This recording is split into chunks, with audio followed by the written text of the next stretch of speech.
ਪਿੱਛੇ ਪਿੱਛੇ ਤੁਰਦੀ ਆ ਫੇਮ ਅੱਜ ਕੱਲ ਆਉਂਦਾ ਏ ਸਟਾਰਾਂ ਵਿੱਚ ਨੇਮ ਅੱਜ सो गाइस गुड मॉर्निंग कैसे हैं आप सब लोग। फाइनली ऑफिस जा रहे हैं। सैटरडे से भी नहीं जा हुआ था, बीच में भी नहीं जा हुआ है। ये हफ्ता तो थोड़ा कुछ अपना ऐसा ही रहा यार, क्योंकि काम भी बड़े ज़रूरी थे एंड हर चीज़ें बड़ी इम्पोर्टेंट है यार।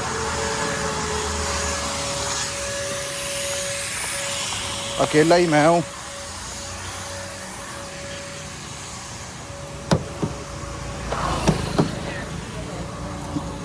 चलो चल रहे हैं ऑफिस गाइस। ऑफिस जाके काम देखूं यार, आज बड़ा ना सिस्टम हो गया और तरह का। घूमती गेम चले, चलो गाइस सी। टाइम पता कितना हो गया है? 3:30 हो गए हैं। मेरा घर पे आने का टाइम पता क्या है? 2:30 से 3। इतना उलझा हुआ हूँ फोन में, कामों में इतना उलझा हुआ हूँ। मेरे को टाइम घड़ियां एक ये लगी हुई है, एक ऑफिस में लगी हुई है, एक फोन वाली। भाई कोई घड़ी नहीं दिखी, कोई कुछ नहीं दिखा, बस इतना देखा कि हाँ यार 3 बज गए, व्लॉग अपलोड का टाइम हो गया। वो मेरे को बिल्कुल बखूबी याद रहता है, समझ रहे हो।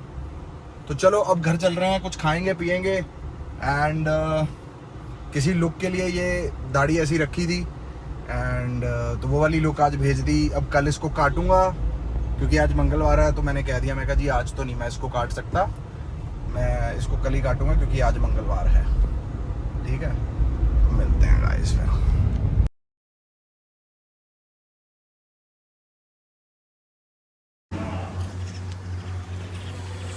हर हर महादेव गाइस, हर हर महादेव।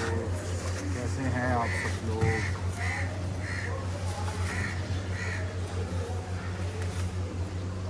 ओहो सब अच्छा, ये पट्टे नहीं आ पाए कहीं हफ्ते बाद दिखाऊंगा।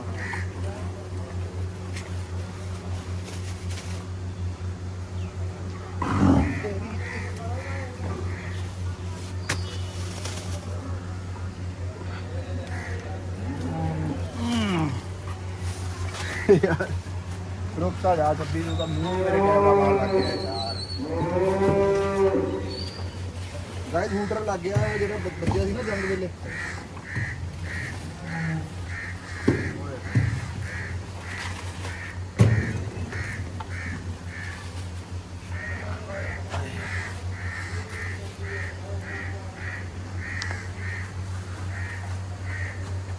गौ माता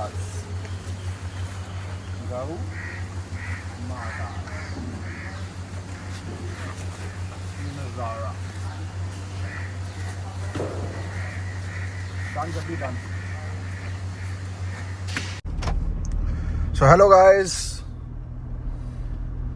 हाँ मंदिर भी जाए, गौशाला भी जाए, अब जा रहे हैं फार्म पे। यार पता नहीं क्या बात हो गई है, सुबह से इतनी गर्मी लग रही है, इतनी गर्मी लग रही है। वैसे गर्मी तो लगनी तो चाहिए, 31 डिग्री तो सेल्सियस हो रखा है, लेकिन इतनी बारिश पड़ने के बावजूद भी यार इतनी गर्मी चल रही है यार।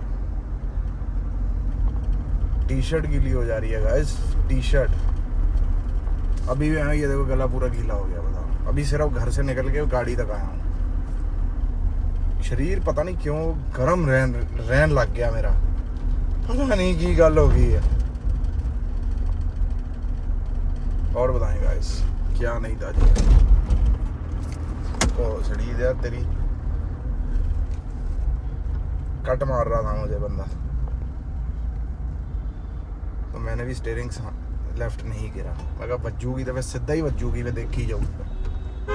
मैं पंगा जो लेता है ना मेरे साथ, मैं तो फिर दिल करता मेरा इनू मैं बजाना। चल हो साइड।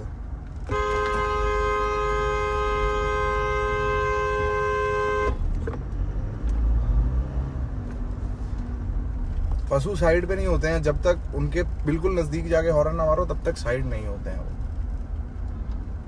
समझ रहे हो। मिलते हैं गाइस फिर। Good morning guys, good morning. कैसे हो आप सब लोग?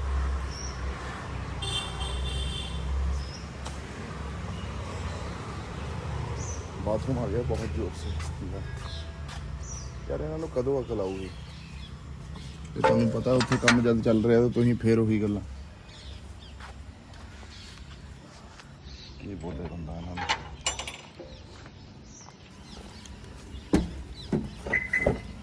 ਕੀ ਬੋਲੇ ਇਹਨਾਂ ਨੂੰ?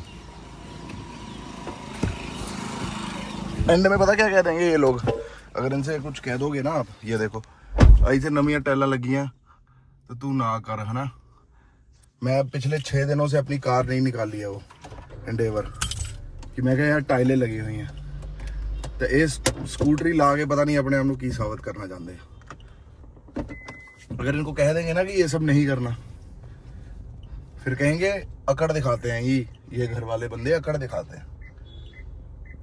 Welcome, ਸਾਲਿਓ ਇਹ ਤਾਂ ਸੋਚ ਲਓ ਵੀ ਸਾਲਿਓ ਪੈਸੇ ਲੱਗੇ ਹੋਏ ਆ, ਤੁਸੀਂ ਤਾਂ ਲਾਏ ਨਹੀਂ। ਜੇ ਤੁਸੀਂ ਲਾਏ ਨਹੀਂ ਤਾਂ ਤੁਹਾਨੂੰ ਕੁਝ ਵੀ ਕਹਿਣ ਦਾ ਹੱਕ ਨਹੀਂ। ਮੈਂ ਤਾਂ ਬੜਾ ਸਮਝਾਇਆ ਸੀ इसको कच्ची की कच्ची रहने दो जगह, कोई अपनी सुने तब ना। अब उसके साथ में डंडे डंडे भी बना दिए हैं, मतलब वो स्टेपर टाइप, उस पे लोग और चढ़ जाते हैं। चलो ठीक है यार, बेलपत्री लोग, कोई दिक्कत नहीं है, लेकिन यार अब क्या ही बोलूँ मैं। अब एटलीस्ट दे शुड हैव, इतना तो सोच लेना चाहिए था इनको। चलो गाइस, जिम चल रहे हैं, मिलते हैं। ये दुनिया की बकचोदी खत्म ही नहीं होगी कभी। सही आ गई, सही आ गई, सही आ गई, सही आ गई, सही आ गई। सुंदर कितने आ? ਉਹਨੂੰ ਫੋਨ ਕਰਕੇ ਤੂੰ ਜਲਦੀ ਆ।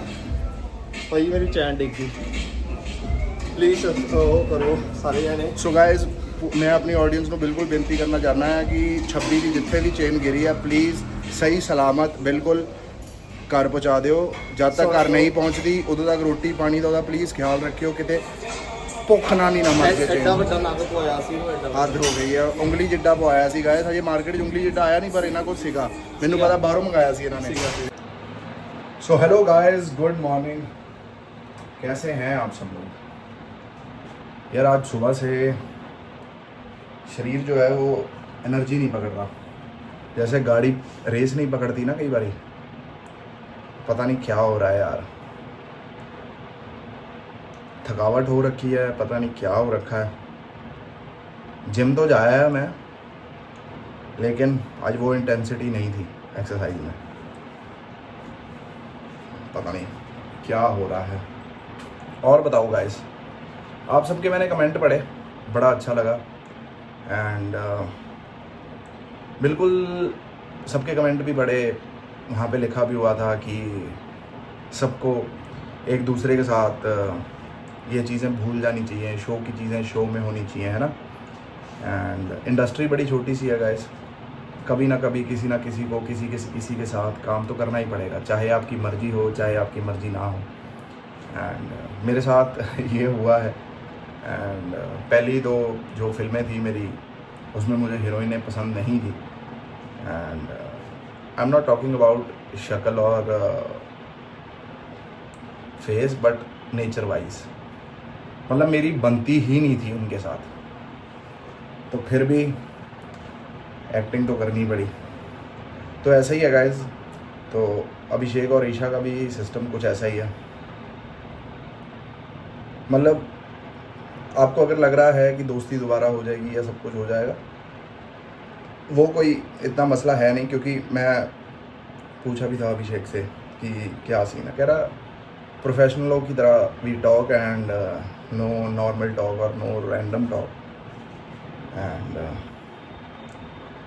मैं तो ये कहता हूँ कि जो कोई भी आपने जिस बंदे को चाहा है, देखा है, उस बंदे के डिसीजन को भी आप रिस्पेक्ट करा करें guys, rather than judging anyone. Respect करा करें कि जो कुछ भी अगर उसने किया है, अभिषेक ने जो कुछ भी करा है, जैसे भी करा है, वो उसने भी कुछ सोच समझ के ही करा होगा। एंड उसके भी दिमाग में चीज़ें आए होगा। क्योंकि पता क्या बात है, जब हम किसी चीज़ के लिए बाउंड्री सेट कर लेते हैं तो ना फिर कुदरत वही चीज़ आपके सामने लेके आती है। अब मेरे साथ देख लो, मैंने 2024 में कोई काम नहीं करा, क्योंकि 2024 में जो भी चीज़ें आ रही थी मेरे रास्ते में, देवर मतलब मेरे हिसाब से इट वाज अप्रोप्रिएट, क्योंकि I am not into that romantic scenes and intimacy. लेकिन फिर 2025 में काम मिला। अब आपको क्या बोलूँ मैं, 2025 में जो काम मिला, मुझे बताया नहीं गया था कि इंटीमेसी होगी। इंटीमेसी एज एन कि वही हग वग एंड किस विस, बट मुझे जाके सेट पे पता चला, पैसे मैं ले चुका था। तो फिर मैं ये सोचता हूँ कि मुझे कोई बाउंड्री सेट नहीं करनी चाहिए, क्योंकि वी आर एक्टर्स यार। आपको लगता है शायद एक्टर और एक्ट्रेस बड़े स्वाद लेते हैं इंटीमेट सीन करने में, नहीं भाई, कोई स्वाद सूद कुछ नहीं होता।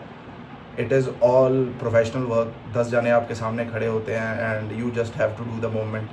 एंड कई बार कैमरा का एंगल भी ऐसा होता है कि आपको लगता है कि इंटीमेट सीन हो रहा है, बट ऐसा कुछ नहीं होता। आप फिल्मों में भी देखते होंगे, वो जो चद्दर लिपटी रहती है और ये सब लिपटा रहता है, उसके अंदर कपड़े पहने होते हैं। तो मुझे भी, जब तक मुझे भी नहीं पता था इन चीज़ों के बारे में, तब तक तो मैं भी अनजान ही था कि यार दिस इज़ नॉर्मल, है ना। अब मैं भी यही चाहता रहा कि मुझे ये सब चीज़ें ना करनी पड़े, बट कुदरत अगर चाहती है आपको ये सब करवाना, तो आप क्या कर सकते हैं, रोक नहीं सकते। क्योंकि देखो, अभी तो हम उस लेवल के नहीं हुए कि हम मना कर दें।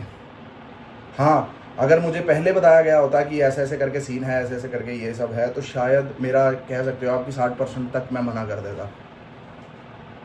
बट सब चीज़ों को ध्यान में रखते हुए, क्योंकि एक्टर की ज़िंदगी कैसे चलती है, उसको काम कैसे मिलता है, जब वो काम करता रहता है, मतलब पता चल जाता है मार्केट को, ही इज़ डूइंग समथिंग। तो इस वजह से, एंड क्योंकि दुनिया अभिषेक और ईशा को साथ में देखना भी चाहती थी, सब कुछ करना भी चाहती थी, because of their past and they were not, है ना, गेटिंग टुगेदर। बट ठीक है, उनकी चॉइस है, रिस्पेक्ट करें, बुरा ना बोलें, ना ईशा को बोलें ना अभिषेक को बोलें। क्यों? क्योंकि देखो, ऐसी बात नहीं है कि जो हुआ पास्ट में हुआ। 2023 में हम बिल्कुल एंटी थे ईशा के, है ना, एंड तो ठीक है, रिस्पेक्ट देयर प्रोफेशनलिज्म। अगर आप चाहते हो कि आपका एक्टर आगे ग्रो करे, तो उसको सबके साथ काम करना पड़ेगा, चाहे उसकी मर्जी हो, चाहे उसकी मर्जी ना हो। एंड जाहिर सी बात है कि इंसान जब काम नहीं करना चाहता, और फिर अपना क्या है कि इंसान मना करने को अपना रेट बहुत हाई बताता है, जो उसका पर डे होता है या उसका जो भी बजट होता है, वो बहुत हाई मांगता है। जब आपके हाई बजट पे भी सामने वाला एग्री कर जाए, तो फिर आप क्या करोगे? मतलब आपके पास बैकआउट करने का कोई ऑप्शन रह नहीं गया, क्योंकि आपने एक ही ऑप्शन रखा था सामने कि मैं इतने पैसे लूँगा। तो जब सामने वाला इतने पैसे देने के लिए एग्री कर जाता है, तब आपके पास ऑप्शन बचा नहीं काम करने के अलावा। तो यही सिस्टम होता है गाइस, समझा करें, सबकी रिस्पेक्ट करा करें, जज ना करें, क्योंकि देखो वक्त ऐसा भी आएगा फिर आपको भी लोग जज करेंगे अपनी अपनी दुनिया में, जो भी आप काम करते हो। एंड रिस्पेक्ट करें, एक तरफा कहानी ना सुने। हमेशा किसी को कोई जज करना है या कुछ करना है, हम कोई है नहीं यार किसी को जज करने वाले। सबकी इंडिपेंडेंट लाइफ है, सब अपने अपने कामों में व्यस्त हैं, सब अपनी अपनी जगह हासिल कर रहे हैं to get somewhere in life. Everybody is doing it, and but we are no one to जज। एंड अब देखो क्या होता रहता है। अब एग्जांपल मैं सिद्धू का देता हूँ। सिद्धू जब तक जिंदा था, तब तक उसके खिलाफ इतनी बातें, ये वो साजिशें, ये सब कुछ चलता था, समझ रहे हो। जैसे ही वो इस दुनिया से गया, उसको लेजेंड बना दिया गया, one of the most down to earth बंदा बता दिया गया, डायमंड बता दिया गया, है ना। तो यार जब हम किसी के जाने के बाद ये सब करते हैं, भाई क्यों ना जीते जी हम उसको पंप करें। कमियां खामियां सब में हैं, क्या हम सब उससे उठकर ऊपर उसकी अच्छी चीज़ों की तरफ फोकस करें, है ना, ताकि सुनने वाले को भी अच्छा लगे, देखने वाले को भी अच्छा लगे। आप गलत कमेंट अगर करते हैं किसी के लिए, अगर बुरा बोलते हैं आप, तो भाई वो कर्मा आपके लिए भी जुड़ के आ रहा है। एक बात याद रखना, कभी जीवन में आप भी कभी इसी सिचुएशन में फंसेंगे, तब दुनिया आपके खिलाफ कमेंट करेगी, तब आपको बहुत तकलीफ होगी और रियलाइज़ होगा कि मुझे ये सब नहीं करना चाहिए था, कि ये कर्म जो थे वो गलत कर्म थे। समझ रहे हो। अपना काम है कि चलो ठीक है, व्लॉग जब शुरू होता है अपन फन से शुरू करते हैं और जाते हैं अपनी दिनचर्या थोड़ी बहुत दिखाते हैं, ठीक है, लेकिन ये जो एंड के 7 मिनट होते हैं इट इज़ वेरी इंपॉर्टेंट। अगर कोई बंदा मेरा शुरू से व्लॉग ना भी देखे, लेकिन जो एंड के 6-7 मिनट होते हैं या 5 मिनट होते हैं या 4 मिनट होते हैं, इसे ज़रूर देखें। क्यों? क्योंकि इसमें मैं हमेशा मोटिवेट करने वाली बात, दुनिया को फेस करने वाली बात और अच्छी चीज़ें हैं ना, मेरा तो मोटिव यही है सिर्फ और सिर्फ कि जितने भी बंदे अपने साथ जुड़े हैं, देख रहे हैं, सीखें, सबके काम की इज़्ज़त करें, सबकी रिस्पेक्ट करें। सब ने अपनी किस्मत का खाना है। किसी को किस्मत पहले और ज़्यादा दे देती है, किसी को किस्मत बाद में ज़्यादा दे देती है। ये ज़्यादा कम का सिलसिला चलता रहना है, उतार चढ़ाव ज़िंदगी में चलता रहना है। किसी को कुछ देख के जज ना करें कि यार इसको ये बहुत पीछे रह गया, फलाना रह गया। तुम नहीं जानते कि वो अपने सिस्टम में क्यों पीछे जानबूझ के रह रहा है कि उसको उस हिसाब का काम नहीं मिल रहा कि जिसके साथ पब्लिक रिलेट ना करे। मैं 90% चीज़ें वो चुनता हूँ जिसमें पब्लिक रिलेट करे, एंड मैं यहाँ बातें भी वही करता हूँ कि जिसमें पब्लिक रिलेट करे। तो यही सीन है गाइस। तो चलो ठीक है गाइस, इस व्लॉग को करते हैं यहीं पर एंड फिर मुलाकात होगी कल। टिल देन लाइक करें, शेयर करें, सब्सक्राइब करें। मेरा मन था आज रेस्ट करने का, लेकिन मेरे को एक ऑडिशन बनाना है। कल इस लुक में ऑडिशन बनाया, आज इसको निकाल दूंगा, उसका ऑडिशन बनाना है। मेरे अंदर बिल्कुल हिम्मत नहीं है बनाने की, लेकिन मुझे बनाना ही पड़ेगा, मेरा काम है ये, समझ रहे हो आप। तो चलो ठीक है गाइस, हर हर महादेव गाइस, राधे राधे।